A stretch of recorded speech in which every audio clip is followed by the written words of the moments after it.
On this Mazatrol SmoothG CNC, we are gonna create a backup, parameter backup, going through data input output and selecting USB, and we need to insert the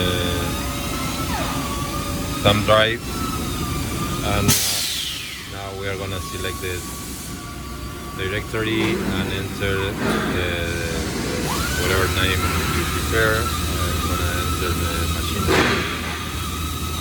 Okay, now we have it ready, and select NC USB mode.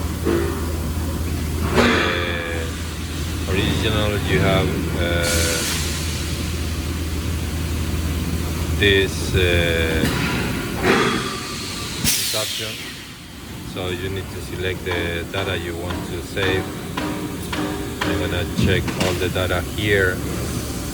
Additionally, if you want, you can also save the part that you use. I'm not gonna select that, and this is text format is in order to print the data on